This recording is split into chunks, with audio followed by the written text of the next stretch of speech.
Nërmiq, përshëndetje, mirë se ritakojmë sërish në kjo është koha dhe në kohën sot do të kemi një të ftuar special I cili ndoshta nuk është shumë I njohur për ju, por për ata që është shumë I njohur, është shumë I dashur. Është profesor Tahir Zenel Hasani, se nuk kam kënaqësinë që ta kem sot në studio. Profesor, mirë se vini. Mirë se u gjeta.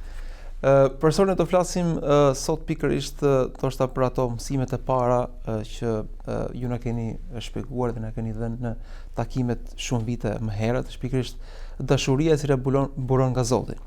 Dhe në mënyrë të vazhdueshme Kurani na fton na tregon fjalët e Zotit I cili na fton për të kthyer tek ai, për të penduar. Pendimi duket sikur ka dy dimensione. Pendimi I atij personi I cili ka shkuar shumë larg, ndoshta e ka rënduar veten dhe me gjunahe, po është dhe pendimi, pra pendohuni tek Zoti, ktheuni tek Zoti, edhe I atyre të cilët janë vazhdimisht me Zotin. Si ta kuptojmë këtë pendimin dhe kthimin tek Zoti? Si një krijesë e dobët që ka nevojë për Zotin vazhdimisht, apo si një gjunafçar që nuk ka shpresë tjetër vetëm se Zotin? Shumë faleminderit edhe për ftesën. Unë të komplimentoj dhe të përgëzoj për këtë iniciativë, shumë e bukur, shumë e mirë. Një mekanizëm shumë I bukur edhe për të ndarë kënaqësinë me shumë njerëz të tjerë. Por më lejoj një herë, me qenë se jemi në atmosferën e Ramazanit, ta uroj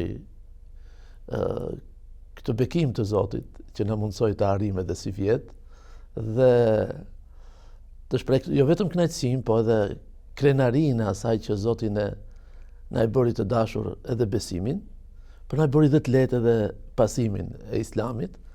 Pse jo dhe të shpresojmë që Zoti na e pranoj dhe të urojmë gjithë teleshikuesit një Ramazan të mbarë. Ne tani jemi drejt fundit, po ku ka më bukur se të jetë një finalizim I bukur I Ramazanit, dhe unë jo thjesht sepse jemi në Ramazan, po është një pjesë shumë e rëndësishme e ofertës së Zotit Xheleshanuhu për krijesën e tij më të dashur, njeriu. Në fakt dhe kemi hyrë në atë që quhet Ramazani I Ramazanit, pra është ai ditë I fundit ku besimtarët garojnë edhe më tepër duke kërkuar mes këtyre netëve dhe kulminacionin e bekimit që është nata e Kadrit, kështu që ky urim vjen fiks në kohën e duhur. Kam përshtypjen që në çdo kohë është në kohën e duhur, nëse vërtet synohet Zoti, nëse vërtet ti je gjithmonë në përpjekje për ta gjetur atë, ti jo vetëm në këtë që është vërtet kulminacion, në këtë garim për të gjetur natën e Kadrit, po ti mund ta bësh natë Kadri dhe në përditshmërinë tate atë. Biles personalisht ftoj që kjo ndoshta është e veçanta, që ti e shikon veten parsisht të privilegjuar, sepse ti ke Zot. Dhe është diferencë shumë e madhe, është ndjesi shumë e veçantë. Unë kam Zot. Dhe e dyta, sepse Zoti të ka ndërgjegjësuar se ti je për të dhe misioni jot është shumë I fisëm, shumë I lartë. Dhe do thoja që kjo me këtë matet tek e fundit. Më ngacmove tek ajo që tek çështja e pendimit dhe more dy shembuj, rastin kur njeriu ikën shumë larg dhe se si mund të kthehet ai tek Zoti, dhe rastin kur njeriu edhe gjatë përpjekjes së tij për të qëndruar me Zotin ka nevojë prap për të penduar, për të bërë tobe. Pra duket si një distancë që nuk shterohet asnjëherë, pra nuk mbërrin asnjëherë në finish, madje sa më shumë nxiton për tek Zoti, aq më shumë kupton nevojën për atë që pra. Është shumë e saktë, dhe diferencën e bën pikërisht motivi që ti ke, dhe jo pozicioni që ti je. Domethënë, ti mund të jesh në një pozicion shumë të lartë, dhe këtu kemi rast për shembull të sjellim Iblisin. Pra para se të vijë njeriu në tokë, nuk kishte provuar krijesë tjetër, pozitë aq të lartë sa që kishte arrit Iblisi. Dhe po ajo nuk I dha siguri atit. Po mund të jesh edhe në një pozicion ekstremisht shumë të ulët, nuk e di, në mendje më vjen ai që vrau 99 persona, dhe kur shkoi pyeti një të mençur, I tha që ti nuk ke vend tek Zoti, ai e vrau dhe atë. Dhe në logjikën time është që ai e vrau sepse ai I tregoi pozitën e tij tek Zoti, I tha që ti nuk ke vend tek Zoti. Pra ai kishte shku shumë larg. Ai kishte vrarë njerëzimin 99 herë. E vrau dhe të qindin, Dhe nuk e pengoj asgjë për të shkuar tek Zoti. Ashtu siç Iblisit nuk i dha asgjë pozita nga e cila ishte. Ndryshimi ishte ku dëshin të shkonin. Iblisi Zoti na ruajt, që e kemi brenda vetës, ai i dha pesh vetës së tij, ju referua vetës së tij dhe kërkoi të përcaktoj pozicionin e tij, dhe ky tjetri, jo. Ky e mori forcën se për ku është nisur, dhe ishte nisur për tek Zoti. Dhe në këtë rast nuk e bën ndryshimin fakti që ti e kaq i privilegjuar njërin e tjetrën, apo ky tjetri është kaq i devijuar, apo biles për këtë të dytin u ngushtua dhe toka. Pse? Sepse ai ishte nisur për tek Zoti. Dhe ndoshta kjo është ajo që kërkojmë të gjejmë edhe gjatë muajit të Ramazanit. Ne shpesh kemi nevojë t'ja kujtojmë vetes çështjen e referencave. Jo, njeriu nuk është thjesht i dobët. Biles në raport me krijesat, ai është krijesa më e plotësuar. Është më e lartë. Zoti u mbur me të, e krijoi me duart e tij. I dha shpirt nga fryma e tij. Dhe tha, unë kam krijuar një krijesë i cili është i aftë, të jetë më këmbës, ta bëj parajs, ta bëj xhenet këtë tokë, sipas ligjeve të Zotit. Dhe e kam pajisur me ato aftësi që ju nuk i dini, u tha melekëve. Ai është vërtet krijesa më e privilegjuar. Por plotësimi i tij është kur ai kthehet tek Zoti i tij. Pra është edhe krijesa më e fortë, po edhe më e brisht në të njëjtën kohë. Dhe shpesh kur na vjen oferta ose mundësia ose ftesa kuranore për të penduar, ndoshta nuk gjejmë gabimin në veten tonë, madje shpesh në aspektet materiale kur gjërat na ecin mirë, themi ne jemi shumë mirë, nuk kemi pse të ndryshojmë gjë në veten tonë.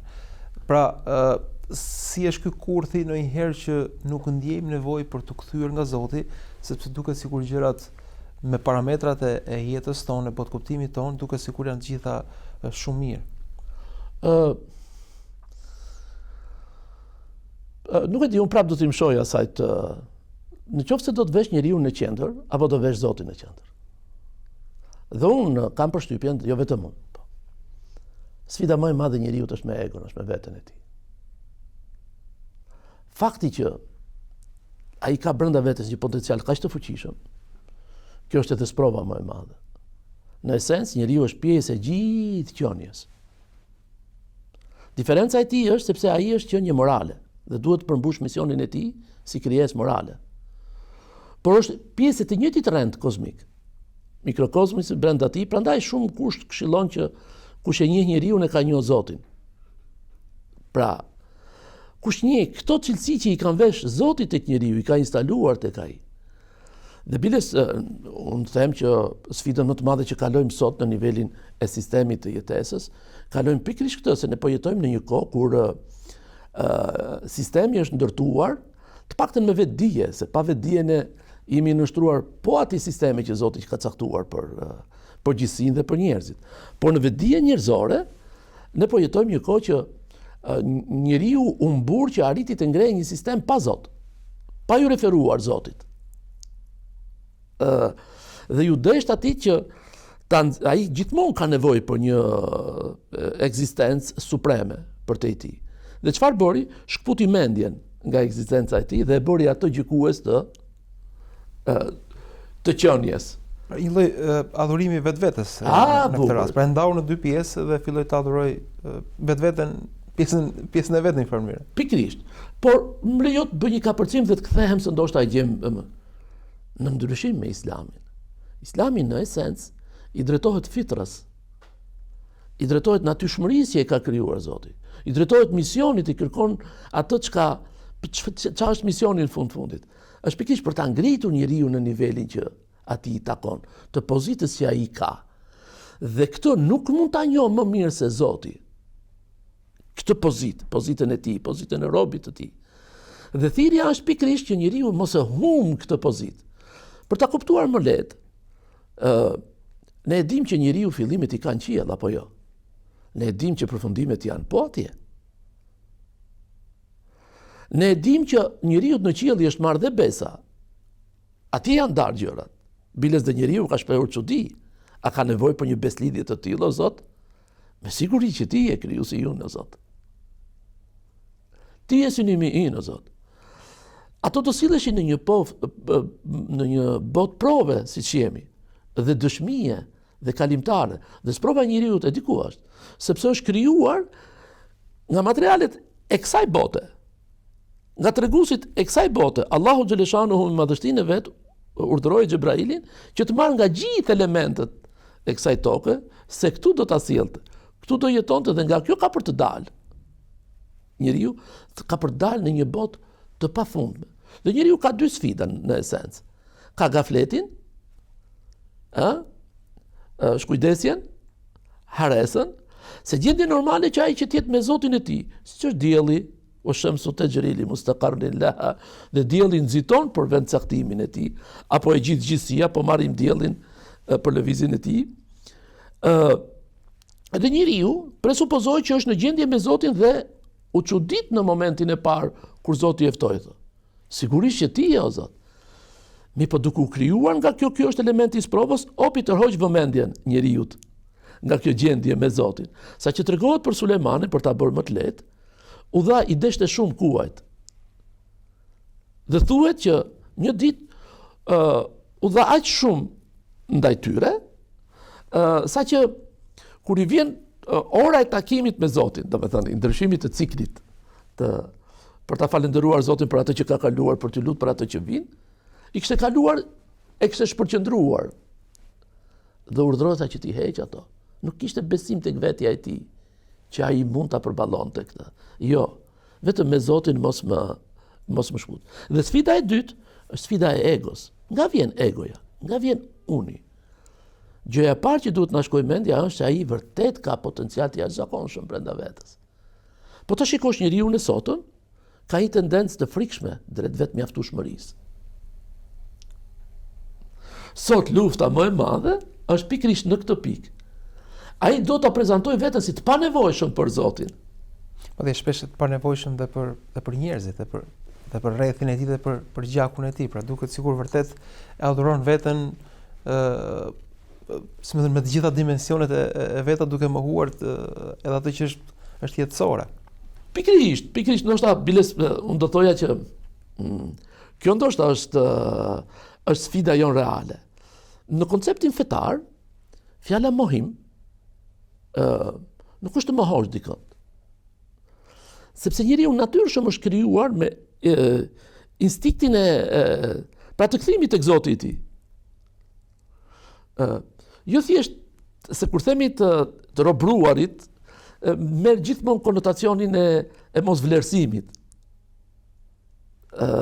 Jo. Njeriu, përderisa ai ka krijuar Zoti, ai krejt natyrshëm do të kthehet tek Zoti i tij. Dhe mohimi është mbulim, ti i vën shtresa. Biles mund t'ia vesh me mendje, mund t'ia vesh me vepra, me puna, sa që një vepër e keqe shënon në zemrën e gjithë secilit prej nesh një njoll të zezë, derisa mazallah ajo e mbulon atë. Pra ti e dhunon veten që mos shkojë tek Zoti. Po faktikisht i e privon veten. Ka një detaj tjetër, Elir, nuk e di a e vën re ti në përditshmërinë tata apo jo. Në raportet me Zotin, unë e shoh veten shumë të sforcuar për të kthyer në origjinalitet. Çfarë do të them? Nuk shpesh më duket nga mënyra se si i qasemi, sikur ne po i bëjmë një privilegj Zotit. Kur bëjmë një punë të mirë, apo kur i përgjigjemi thirrjes tij për diçka. Apo dhe e kundërta. Duket sikur ne kur nuk i përgjigjemi atit, shmërzi Zoti me ne njënën e tjetrën, pra sikur kemi cënuar diçka mbi autoritetin e tij. Sërish vendosim veten në epiqendër në këtë situatë. Pra jemi ne ata që e masim të gjithë këtë. Pikërisht. Biles sekularët pikërisht këto arritën. Ato çfarë bën? Ato ja dhanë gjithë kompetencat njeriut dhe e ruajtën Zotin. Por e zhveshën atë nga kompetencat. Biles i dhanë ata formë Zotit. Edhe ne na marrin në llogari dhe njerëzit të tjerë i marrin në llogari në raport me imazhin që kanë ndërtuar ata për Zotin. Prandaj dhe Zoti në Kur'an e përsërit shpesh: "Wa ma dhannukum bi rabbil alamin." Dhe cili është mendimi juaj për Zotin e botrave? Prandaj nga udhurimet më të mira është të menduarit e duhur, të menduarit e mirë për Zotin. Por ne, a kemi mendim të mirë për Zotin? Nga këtu për mendimin tim, a është marrëdhënie malli me Zotin? për të kthyer aty në atë pozitë të lartë që Zoti ka caktuar për ty në këtë botë, por edhe në botën tjetër. Njeriu që në momentin e krijimit ai bëhet pjesë e dy specifikave. Një të përjetësisë, është pjesë e përjetësisë njeriu. Sado që të zgjas provimi këtu, ai do kthehet tek Zoti. Mazallah, ose në zjarr që Zoti na ruajt, ose o Zot, me përulësi, bëj edhe këtë fjalë të sebeb. Kush e di, i dëgjues.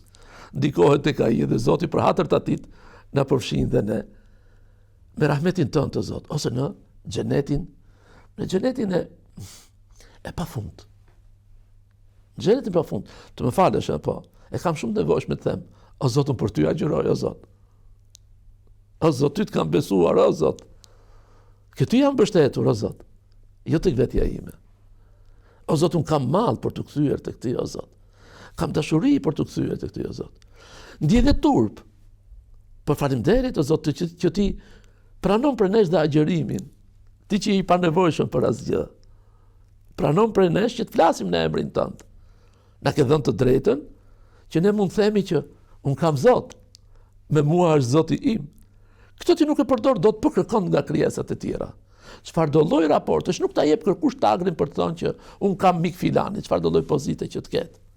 Zoti ti ta jep këtë. Biles ka raste që me Jusufin alayhis salam, ai foli dhe në emër të Zotit dhe fali në emër të Zotit. La tathriba aleikum al-yawm. Ju tha vëllezërve që në logjikën time, atë më falë se ika, po, në logjikën time, si ti fal vëllezërit ai? Që kishin tradhuar pikën më të rëndërt. Ja vetëm kaq. Po Jakubi alayhis salam, si i trajtoi fëmijët e tij? Si nuk mbajti drejtësi? Jo, ato sinuan më tepër se sa kaq. Dhe ne, edhe masat ndëshkimore në fe, janë për ta ndihmuar njeriu. Dhe jo për ta ndëshkuar atë. Njeriu me veten e tij, si i qaset sprovave që i vinë, ne sprovë themi vetëm kur na vinë të lash, smundje, vdekje, mungesë suksesi në biznes, ku di unë çat them njërin e tjetrin i quajmë sprova. Prap Zoti ja ka lënë njeriu në dorë se si ti marr vlerën sprovës apo mazallat i kthehet në ndëshkim. Saqë raport me të thanë që për atë që nuk mendon mirë për Zotin, është ndëshkim për të. Për atë që mendon mirë për Zotin dhe bën durim, është pastrim. E pastron. Sepse në atë vend vetëm të pastrit do shkojnë.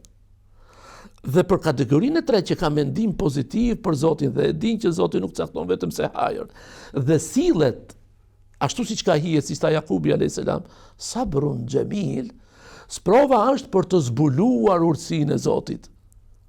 Që e fsheh mas prova, për zbuluar dhe potenciale që i ka caktuar tek unë dhe tek ti. Në kushte normale ne nuk është as e nevojshme të shfaqim atë. Përballemi me sprovën, Zoti na ndihmoni të kalojmë ato dhe ne shfaqim cilësitë që Zoti ka vesh tek ne.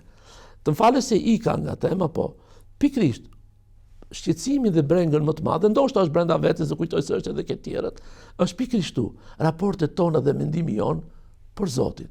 Raportet dhe mendimi ynë për obligime që ka caktuar Zoti. E thënë ndryshe në përjetimin tim është që ti e ke obligim ti jesh i fisëm. Dhe nuk ta ka lënë në zgjedhjen tate. Zgjedhja jote do jetë gjithmonë e kufizuar. Ti e ke obligim të ngrihesh në nivelin për të cilën ka dashur Zoti për ty. Pra ti je i fisëm se kështu të ka krijuar, po duhet ta ruash, të mos ta humbasësh ndoshta këtë pozitë. Subhanallah. Men adani waliyan faqad adhantuhu bil harb. Kush e cënon të dashurin tim, robin tim, ati ti kam shpall luftë, thot Zoti. Në zemra tona, në mënyrë këtë natyrshme, thot, po si mund të arrijmë këtë grad, afirmiteti me Zotin. Mënyra më e mirë, thot pejgamberi sallallahu alaihi wasallam në hadithin qudsi, thot, që njeriu të ndjek obligime që ka caktuar Zoti, detyrë. Unë e ti, edhe pse e dim që një ditë agjërim të largon 70.000 vjet nga zjarri i xhehenemit, e kemi provuar gjatë vitit, apo jo? Një muaj është agjërim. Fantastike fare. O Zot, faleminderit që e ke bërë obligim. O Zot, faleminderit që e ke bërë farë, se unë Nuk do e kisha bërë. Vujrum. Në Kur'an gjithashtu përmendet historia e Musait alayhis salam, i cili nxiton për tek Zoti. Pra nxitova për tek ti, o Zoti im, në mos gaboj në përktimin e ajetit. Duket sikur ndër të pakta dhe ndër të vetmet nxitime që lavdërohet në Kur'an, pasi shpesh Kur'ani na fton për maturi, për kujdes, për matje të pasojave të veprimeve tona, ndërkohë për tek Zoti është e lavdëruar kjo lloj mënyre, ky lloj nxitimi. Nuk di ku të ndalem përpara. Ndalem tek koncepti që imagjino se çdo thot kur njeriu njeh Zotin e tij, ve raporte me të. Në këtë rast thuhet wa ajiltu ilayka rabbi litarda. Referohet nga Musa alayhis salam, i cili arsyeton nxitimin e tij drejt Zotit. Dhe thot unë nxitova, pra nuk pranova të ecë me ritmin e popullit të cilët më kisha obliguar. Ky ishte ashik, ky ishte i përmalluar. Po ka dhe qasje tjetër nga vetë Zoti, që e këshillon robin e tij, dashurin e tij, e do afër. Fafirru ila Allah. Fjala firar, se nxitoni për tek Zoti, konkuroni për tek Zoti, e merat. Fjala firar, dikush e komenton, thot që ai thot që është mobilizuar për tek Zoti, nuk sheh fare majtas e djathtas. Fare se çfarë bëhet. Ai është i verbër. Ai është firar, është bën firar, nuk bën asnjë lloj llogarie, e përdor nuk bën hesape se çfarë humbë, çfarë fitoj. As se çam gjen, as se çfarë, nuk absolutisht asgjë. Pra, ky është raporti nga njeriu, edhe pse ishte në nivelin e Musait, dhe unë nxitova për ty, dhe kjo është këshilla nga Zoti. Fafirru ila Allah. Po kjo është i dimensioni i cili nuk e di, pra, jemi në kohën kur ne bëjmë propagandë. Këto përjetohen, këto ushqehen, këto pasurohen, këto furnizohen. Misioni i Musait ishte që të shpëtonte një popull apo jo. Dhe Zoti ishte premtuar që do ta ndihmonte atë. Por në fundit kur vjen puna tek vetja pastaj, jo, shkputet për tek Zoti, nxiton për tek Zoti. Për mua kjo dikton 3 pika që i shoh të rëndësishme. 1. Çështja e parë, mendimi që ai ka për Zotin. Unë vazhdoj të ngulmoj shumë i lirë në këtë pikë, sepse ka i diferencë shumë të madhe që ta shikosh veten të ngarkuar prej Zotit me diçka dhe ne konkurrojmë kush mban pesha më shumë. Dhe qasjes që ti ke Zot dhe nxiton dhe ke mall për të shkuar tek ai. Dhe kërkon rrugën më të lehtë, më të bukur, më të thjeshtë, më të shkurtër për të arritur tek ai. Saqë i dashur i Zotit ne na ka porositur her pas here që ne të zgjedhim më të lehtën. Po çfarë do të thotë kjo? Që ti je nis për tek Zoti. Pse nuk na rezulton ne kështu? Sepse neve kemi vendos veten në qendër, bile se marrim dhe Zotin në llogari. Si të thuash, o Zot, a ma kërkove këtë gjë, po ma bëj këtë gjë. Ma hiq këtë siklet. Kjo është dimension krejt tjetër.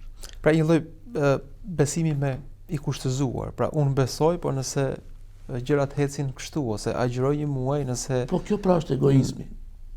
Pejgamberi sallallahu alaihi wasallam tha nuk ka për ta provuar erën, aromën e xhenetit, ai i cili ka një grimc të mendimasisë.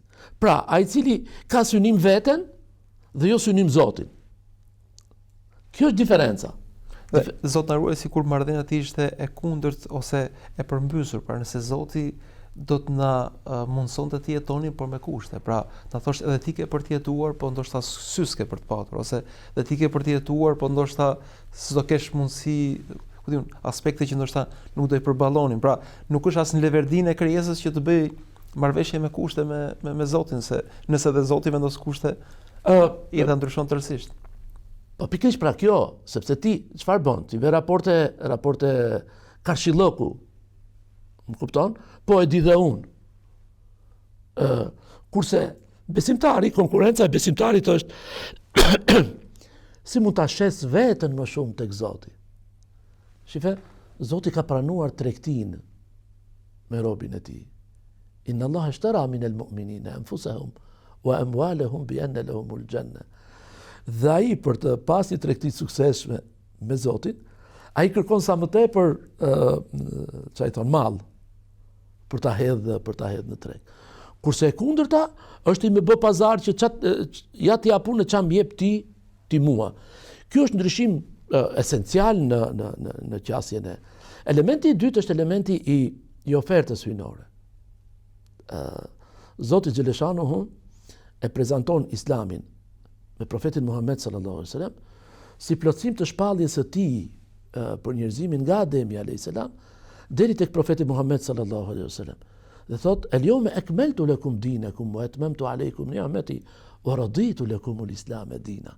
Sot e plotësova fen time për ju dhe e përmbusha mirësinë time ndaj jush, për më sa bukur, dhe zgjodha Islamin rrugë, fe, formë për të arritur tek Zoti.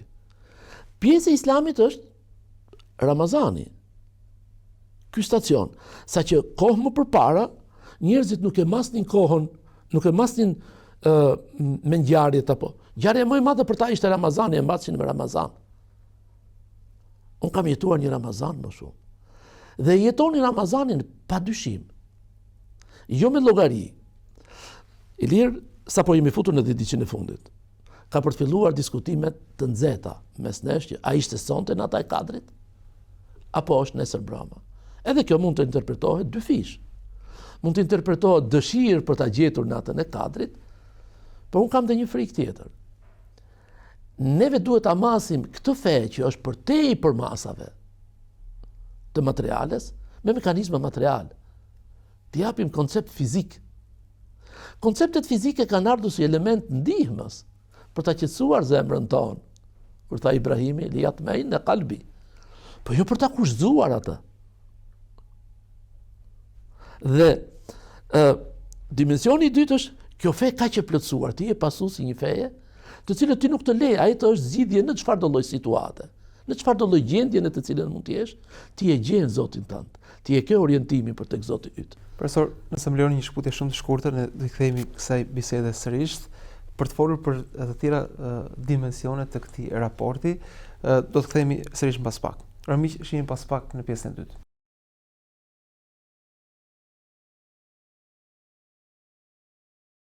Miq, rikthehemi sërish në studio me profesor Tahir Zenin Hasani, po flasim pikërisht mbi distancën që duhet ndërtojë njeriu me Zotin e tij, një distancë e cila nuk shteret asnjëherë, mbi ftesën që Zoti i bën robit të tij në Kur'an dhe mbi qartësinë që duhet të ketë çdo besimtar, çdo agjërues, veçanërisht në këto ditë. Diçka, po them, interesante në këtë raport me distancën me Zotin është se kryesisht është nevojtari ai që mundohet që ta shkurtojë distancën me destinacionin e tij. Pra çdo i sëmur mundohet që të jetë sa më afër mjekut, çdo i pasigurt mundohet të strehohet në vende sa më të sigurta, ndërkohë që Zoti thotë në Kur'an, dhe nëse të pyetin robët e mi për mua, unë jam afër. Pra është Zoti në këtë rast që është afër, edhe pse ai nuk ka nevojë për ne. Ndërkohë njeriu është nevojtar në gjitha dimensionet, por shpesh rri larg këtij. Si ti kuptojmë këto dy distanca? Nuk e di, po cili është koncepti i nevojtarit? Ne investohemi shumë, ta shfaqim veten që nuk jemi nevojtar. Nevoja për Zotin është fismëri. Nevoja për Zotin nuk është naksëllëk, nuk është mungesë. Nevoja për Zotin është plotësim. Vetëm kështu kuptohet se vetë Zoti pastaj i përgjigjet robit të tij dhe është afër. Nuk është qëllimi që të dalë në pa mangësia e tij. Qëllimi është që ai të plotësohet. Dhe plotësimi nuk realizohet vetëm se tek Zoti.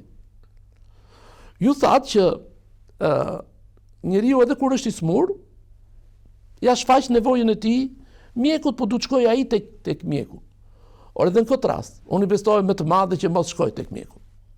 Nuk du ta shoh në sy. Biles kam dëgjuar një transmetim shumë interesant.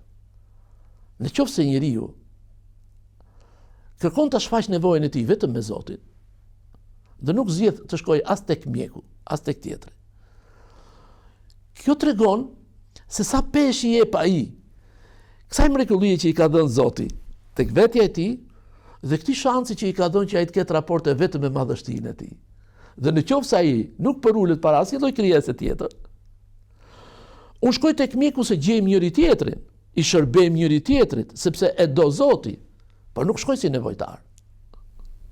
Pra nuk është mjeku destinacioni. Sepse shërues është Zoti, tha Ibrahimi a.s. Shërues dhe në qoftë se smurem, Zoti më shëron. Dhe ti nuk duhet, kur shkosh tek mjeti, nuk duhet ta nënvlerësosh veten tate. Ti i ke dhënë mundësi dhe atit që të bëjë një vepër të mirë. Në asnjë rast për ulje jo. Në asnjë rast një nevojë që cënon dinjitetin, integritetin e kësaj krijese kaq të përsosur, ajo nuk është më e dobishme. Edhe në rastin më ekstrem, ajo e dobishme për këtë botë, e cila është të kufizuar, e cila është botë sprove, e cila ka për të kaluar shumë shpejt. Kjo botë vlen vetëm kur ajo ruhet raportet me Zotin, kryhet misioni i tij, mbajtjes së amanetit Zotit në tokë, dhe mos në çmimi i kësaj krijese kaq të bukur, jeton me Zotin dhe e plotson në botën tjetër. Por ndryshe, kjo botë nuk ka vlerë. Asnjëri nga ne nuk e ngushullon fakti që ka kaluar ditë të mira, qoftë edhe para pak orësh, apo para 20 vjetësh. Çdo gjë që ka kaluar, sado e lumtur që të ketë qenë, nuk përbën kur gjë. Ne duam të jetojmë këtë moment tonin. Nga ana tjetër, sado i smur të jetë, sado i lodhur të jetë, sado të ketë kaluar në moshë, asnjëri nga ne nuk do të shkëputet nga kjo botë. Faktikisht nuk ka lidhje me këtë botë apo me atë tjetër, por koncepti jon për jetën është i lidhur me këtë botë. Dhe nuk shifet vdekja si stacion të kalimit, por shifet si ndërprerje të jetës. Për besimtarin, ai lutet thot: "O Zot, më mbaj në këtë jetë për aq kohë sa është e hajrit për mua, dhe më merr në praninë tënde, o Zot, në atë moment që është më e hajrit për mua."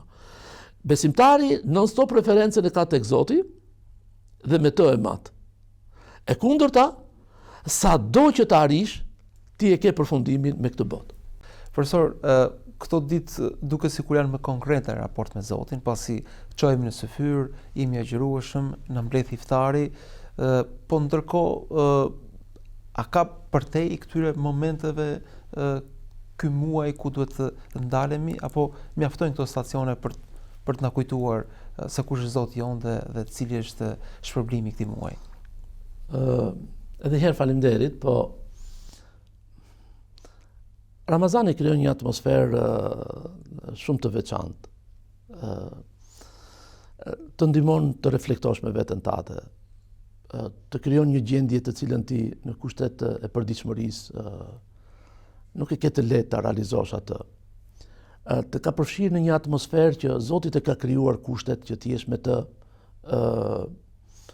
edhe në dimensionet fizike që në ditët e përditshme ti je urdhëruar biles ti për shembull konsumimi i ushqimit, e nevojave, që një ndër qëllimet e ekzistencës tonë është edhe të trashëgohemi. Të trashëgojmë brez pas brezi, brezat. Në Ramazan thua unë jam agjërueshëm. Kjo të krijon kushtet që ti të thellohesh më tepër mbi kuptimin e gjërave, mbi kuptimin e ekzistencës. Të ndërtosh një imazh pak më të plot për vetë Zotin Xhelashanu. Pra, saqë edhe në qoftë se në përditshmërinë tate kur që ti je agjërueshëm, që Zoti e quajti robi im, thot, gjithçka thot bën për vete, vetëm se agjërimin ai është për mua, dhe vetëm unë di ta shpërblej atë. Dhe ti në këtë situatë, edhe në dimensionin fizik ti ke një raport tjetër, ke një gjendje tjetër. Ti nuk han, ti nuk pin. Biles aq e bukur është gjendja sa që edhe në qoftë se konsumon diçka, pa vetdije, qoftë edhe për një moment, ti nuk të prishet ajo agjërimi. Pra nuk është ky qëllimi në vetvete. Qëllimi në vetvete është që ti je në një gjendje me Zotin. Pra në qoftë se dynjaja që i ka sprova më e madhe se të tërheq tek vetja, ti i ke thënë për një periudhë Jo të shkurtër kohë, 1 muaj kohë. I ke thënë, më falë, unë jam me Zotin. Sa që edhe në marrëdhëniet me njerëzit, në qoftë se dikush të tërheq vëmendjen, qoftë se të duket bezdisur, qoftë se të duket rënë qafë, ti thu, më falë, unë jam me Zotin. Ore të më falësh, qoftë edhe për etik, ti kur je me dikënd, prindin, apo dikënd që ka pozitë të këty, edhe të vjenet nga cmon dikush tjetër që mund ta krysh nevojën me të, mund ta mbarosh punën me të, pak më brapa i thu, më falë për të mbaroj, edhe do t'i kthehemi çështjes tonë. Pa e cënuar fare atë. Pra, kjo dikton dhe nuk kupton një gjendje me Zotin. Kurse, pse është kjo referenca? Se ka dhe dimensionin tjetër të Zotit me njeriun. Zoti me njeriun është në çdo kohë, në çdo situatë. Do të kemi kujdes i lirë. Ndoshta pa dashje, shumë herë e fragmentarizojmë, sikur edhe pronsojmë Zotin. E kemi butonin. Zoti është edhe me njeriun më të devijuar. Në qoftë se ai kthehet tek Zoti, biles në një nga transmetimet thuhet që atij i përgjigjet nga afër. Pra, në Kur'an thuhet edhe kush i përgjigjet nevojtarit dhe ja heq të keqen atë, ja kryen nevojën që ai ka. A mund të ketë kush tjetër përveç Zotit që e bën këtë gjë? Ai është afër me robën e tij. Mi po e gëzon madhështinë e tij kur ti afrohesh dhe kthehesh tek Zoti. Oferta hynore nuk është vetëm për muslimanët e lirë. Ne para se të shkojmë të diktojmë tjetrëve kushtet e agjërimit, për shembull ndër kushtet e agjërimit është të qenit musliman, të qenit i le ta bëj, se mund ta çoj kjo ta njoh Zotin. Qëllimi kryesor të më madhështor është ai të njoh Zotin. Dhe mund të jetë ky mekanizëm, mund të jetë kjo praktik, që mund ta ndihmojë atë, ti pastrohet zemra, ti hapet drita, të gjej Zotin e vërtet. Ashtu siç, po ky Islam kaq i bukur, nuk të jep asnjë lloj garancie kërkujt prej nesh që mund ta mbyll, sepse pas ka agjëruar Ramazanin apo ka bërë punë të mira pafund. Pse? Sepse pikërisht në këto gjëra qëndron e liga, qëndron egoja, qëndron shejtani, edhe ai është në luftë, ai ka dhënë fjalën Zotit që ai është biles është ftuesi më i palodhur deri në sekondën e fundit, me të gjitha metodat, me të gjitha mënyrat. Vetëm tek robët e Zotit ai nuk ka dorë. Ato të cilët luftojnë dhe janë non stop në gjendje me Zotin e tyre. Pero ky muaj, ky Ramazan vjen për t'i folur njeriu në thellësi të zemrës dhe të shpirtit të tij, pra në brendësinë e tij. Po ndërkohë, ky muaj a vlen dhe për shoqërinë, pra vlen si një po themi orientues i të gjithë shoqërisë, i asaj marrëdhënie që ne kemi, po themi, me njëri tjetrin, pra vjen si shkollë për shoqëritë apo vetëm për individët gjithsecili në atë hallin e vet, në atë dobësinë e vet. Mu më duket sikur këto 2 Ramazane më janë bashkuar e lirë, i vjeçmi dhe ky i vjeçmi. Akoma e kam goditjen pozitive që më kanë dhënë pamjet e djemve të ri, të cilët në namaznate kishin mbushur xhamin e namazjas, jashtë binte dhe shi, ishte edhe freskët, ishte edhe ftohtë. Të gjithë adoleshent, të ri, të cilët po të më kishe pyet mu, ku i klasifikon këto njerëz? O Zot sheqyr që s'm pyet kush. Ishte mbush rruga e Kavajës, ke xhamia Dine Hoxhës. Ore, po që nuk shiu binte, ato as që lëviznin. Ç'a tregon kjo? Mua çfarë më doli në pa duke pretenduar që aktivizohem. Mos thash, ne s'kemi ofertë për njerëzit. Ne i zgjedhim njerëzit dhe u ofrojmë diçka. Por ne nuk kemi ofertë për njerëzit. O Zot, as mua dhe as njerëzit mos i lënë dorën tonë. Por nëse ke caktuar ndonjë hajër, na përdor edhe ne, o Zot. Pra, po ta shikosh natyrshëm, njerëzit janë në kërkim të Zotit. Ofertën që kemi ne, prandaj pejgamberi sallallahu alaihi wasallam qortohej në Kur'an. kur hezitonte nëse njerëzit do i përgjigjen apo jo. Sepse detyra jote, i thot Zoti, nuk është vetëm se ta përçosh atë, edhe ta përçosh në formën më të bukur. Kjo është për të gjithë njerëzit, padyshim. Nga të gjithë pozicionet që mund të gjenden ato në momentin që u vjen oferta, padyshim. Por kjo është një ftesë për mua e për ty, që neve të ngrihemi në nivelin e kësaj ftese, dhe jo të gjykojmë se sa larg kanë ikur njerëzit, po të përpiqemi të ofrojmë se sa e mundshme është për të përqafuar kjo dritë. Sa e fuqi depërtuese ka, sa që nuk ka gjë që e pengon, në qoftë se tjetri hap zemrën për të shkuar tek Zoti. Pra neve duhet ta ngrejmë veten, jo vetëm në nivelin e perceptimit, të kuptimit të fesë, po edhe të ofrimit të saj. Një ndër kriteret të cilat e ka mbartë shumë të natyrshme kjo ftesë, ka kriterin të bukurës, të fismes. Saqë në Kur'an pejgamberët kur prezantojnë misionin e tyre, gjithmonë pasi tregojnë "Wamen ahsanu qawlan", dhe ku ka më fjalë bukur se ai i cili fton tek Zoti, e shoqëron këto me besim dhe punë të mira, në fund thot, "Dhe unë jam prej besimtarëve." Thuaj, thot Ibrahimi në një ajet tjetër kuranor që e përjetëson Zotin në fjalën e tij në Kur'an, që namazi, lutja ime, sakrifica, kurbani im, jeta dhe vdekja ime janë për Zotin, në këtë nuk ka shok kush, janë vetëm për të. Dhe unë jam prej besimtarëve, jam i pari nga besimtarët. Kurse ne shpesh na ndodh që ne nxjerrim besimin përpara, identitetin ton formal përpara dhe i ftoj njerëzit që të vinë tek ne. Akoma unë nuk e gjej që ne të jemi një prej tyre, siç pejgamberët prezantohen, vllai i tyre, bashkosi i tyre dhe i fton për tek Zoti. Vula e profetëve.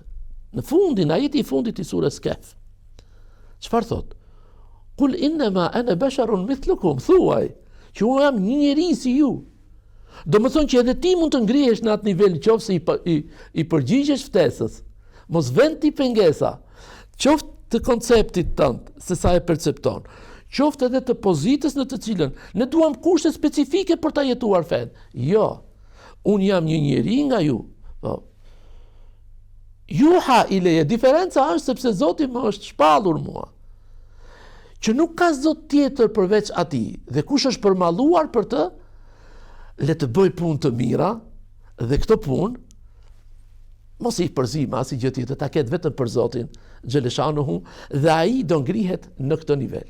Pra, në qoftë se unë arrita të shpreh diçka nga ajo që kërkove, është pikërisht kjo, që kjo është për të gjithë njerëzit.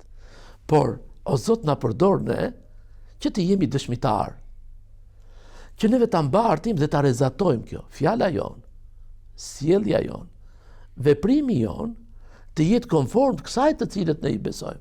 E kjo është e fisme, kjo është e bukur, kjo është prej Zotit, dhe kjo duhet sjell në atë formë. Dhe në rast të kundërt, hoxhallarët e hershëm thonin që në qoftë se kjo nuk është konform kësaj që themi, kjo është prej meje apo prej shejtanit që Zoti na ruajt, dhe çka është e bukur është vetëm prej Zotit dhe për atë. Ndërkohë, Ramazani, siç thamë, është mundësia art për individin, po për të kthyer sërish shoqërisë, duke qenë se dolëm tek dimensioni shoqëror i Ramazanit. Dhe elitat e një vendi janë, po themi, shpesh në shqetësimin se si ta ngrenë shoqërinë e tyre në një nivel më të lartë, po themi, të harmonizimit të virtyteve, të vlerave. A do duhet që institucionet, arsimi, elita, media ta shfrytëzonin Ramazanin si një mundësi art për shoqërinë e tyre, duke qenë se vjen si një ftesë për të ndryshuar, siç thashë, vetëm të brendshme, por se edhe të jashtme. Dhe deri diku praktikisht kjo edhe po ndos spontanisht. Pra ne kemi grupe të rinj dhe të reja vazhdimisht që mobilizohen për të qenë në iftare së bashku, ndoshta parti më i shëndetshëm që mund të bëjnë shpesh gjimnazet apo edhe universitetet, po shpesh edhe hapësira të ndryshme nëpër media po e ofrojnë këtë, por nëse do merrej më seriozisht Ramazani, nga njerëzit që kanë mundësi, nga njerëzit që janë, po themi, dhe elita kulturore ose dhe më tepër, a do ishte një mekanizëm i duhur, pra do të jepej shumë shoqërisë nëse do vendosë Ramazani në tjetër pjedestal, po themi. Unë kam përshtypjen që ti edhe përgjigjen të gjithë gjatë gjithë pyetjes. E para bëre diferencën mes kësaj që Ramazani, si pjesë e Islamit, dhe i gjithë Islami, dhe i gjithë shpallja hynore, është ofertë hynore. Dhe nuk mund të krahasohet oferta hynore me çfarë do lloj oferte tjetër njerëzore. Se dhe njeriu brenda vetes ka arrit shumë çka. Oferta hynore ka një specifik që atë që ka obliguar, e ka obliguar për të të ngrit lart. Dhe atë që të ka ndaluar, nuk është që të ka ndaluar të të privoj lirin, por që të ruaj që mos bish poshtë. Dhe po të shikosh, në qoftë se njeriu do i përgjigjej, elitarizmi nuk është koncept të cilin e kemi krijuar, ne jemi elita, ne jemi kaska, është veprimi elitar. Dimensioni social tani, të kalojmë tek dimensioni social. Po, nuk e barazon Zoti, shifi si e nxit njeriu për të arritur vlerën, namazin në shtëpi me namazin në xhami për shembull. Por në qoftë se ti do shkosh në xhami, saqë thot për çdo hap që hedh, pra që e ngren dhe ul këmbën apo jo, ti të ngrihen gradat dhe të çlirohesh pastrohesh nga shumë gjëra që kemi nevojë që të pastrohemi. Shlyesh nga gjunahet. Ati do takosh, biles ne akoma këtë nuk e kemi kthyer në vlerë. Këtë e ruajmë shumë privatisht dhe unë e ti që jemi në një lagje. Shkojmë individualisht dhe vivim individualisht. Ati ti shkon e bashkohesh me vllajin tat, me vëllezërit tuaj për të formsuar, për të njohur, për të ndërtuar marrëdhënie dhe për ta kthyer këtë në një projekt për shoqërinë. Që shoqëria të shikojë një model mbi baza dhe mbi këto parime kaq të bukura, që kanë halal dhe haram. Dhe njerëzimi historikisht pastaj kur e ka parë këtë model të prekshëm, është grishur dhe është interesuar dhe është ftesa më e bukur që ai të bëhet pjesë e kësaj bashkësie në solidarizim. Sadakaja më e mirë është në muajin e Ramazanit. Iftarit ti të çelësh një iftar, ti japësh iftar dikujt, ti merr shpërblimin e atij të pa e cënuar, shpërblimin e atij që e ka agjëruar. Çfarë dimensioni është kjo? Iftari në familje, grumbullimi në familje, modeli në familje, në mini shoqërinë, në qelizën, në bërthamën e shoqërisë. Namazi i farzet apo i teravis, që shkojmë të gjithë së bashku, me gratë, me fëmijët. Të gjitha këto kthehen në një festival, të cilët dimensioni tjetër. Imagjinoje, ne kemi parë shumë edhe evente dhe shohim çdo ditë se sa energji duhen për të organizuar një grup shoqëror për të kryer një event, një ngjarje, merren ngjarjen më të mëdha këto kampionatet e futbollit. Mobilizohet gjithë shteti, gjithë ushtria, për të kontrolluar atë. Ti bën një falje bajrami në shesh.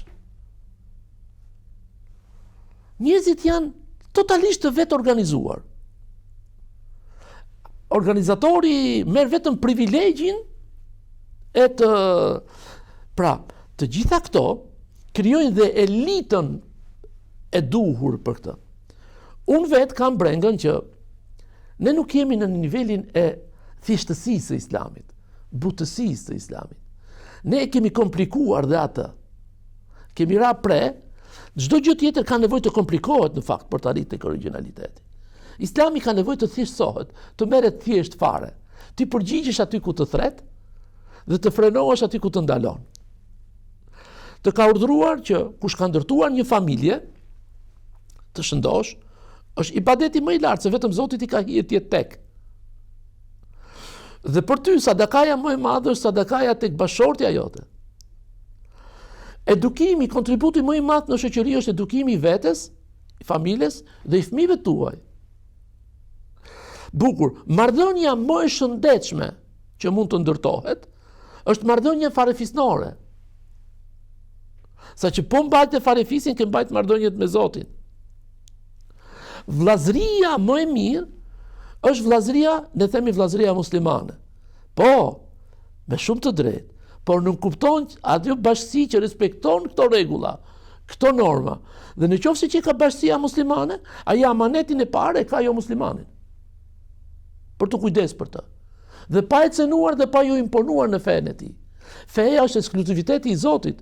Në qoftë se ty Zoti ta jep privilegjin të përdor ty që ai tjetri të bëhet musliman, është një privilegj që ta jep Zoti ty. Po udhëzimin e bën Zoti. Çngeli në shoqëri për të bërë.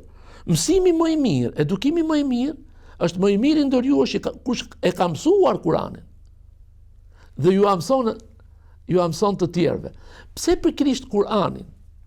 Jo për të përjashtuar dije të tjera, por sepse jo thjesht nga aty dalin, po aty merren referencat ekskluzive, referencat absolute, referencat e pagabueshme të gjitha fushave. Pastaj shko dhe studio, po nga Kurani shko studio vetëm për astronomi, vetëm për mjekësi.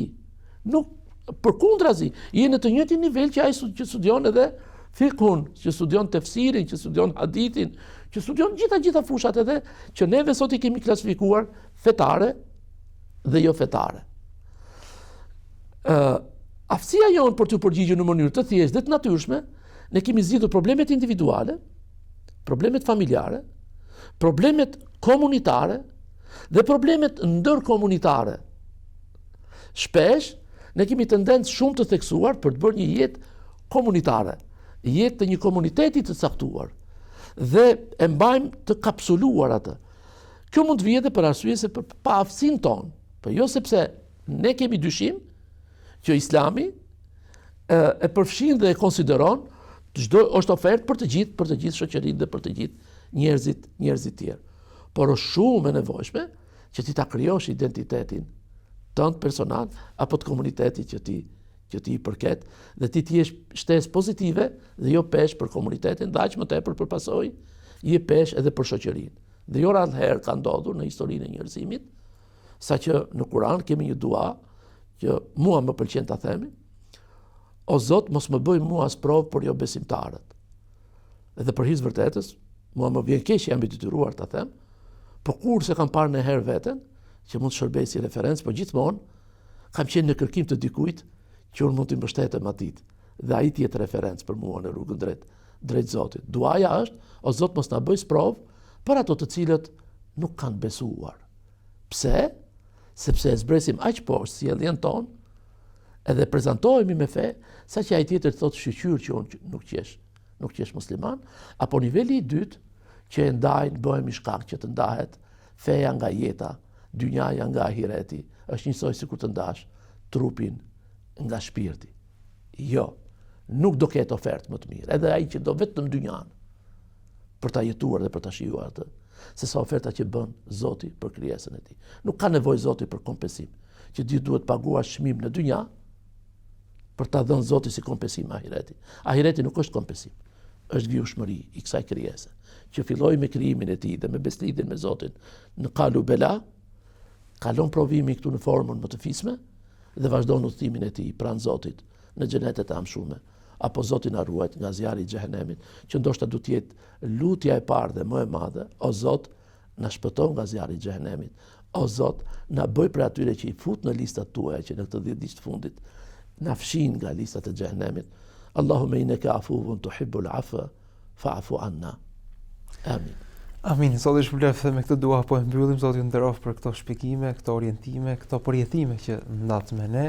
Ishin vërtet jo vetëm të dobishme, por se edhe frymëzuese. Zoti shpëlbeft. Faleminderit ju. Shumë faleminderit. Allah shpëlbeft. Ndërmjet këtu e mbyllim takimin e sotëm, ishim me profesor Tahirin ku folëm pikërisht mbi këto përjetime që duhet të mbrim jo vetëm në Ramazan, por se edhe jashtë.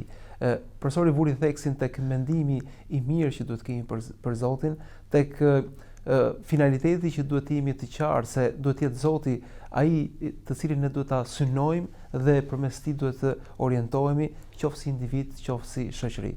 Falenderoj që na ndoqët dhe mirë takofshim.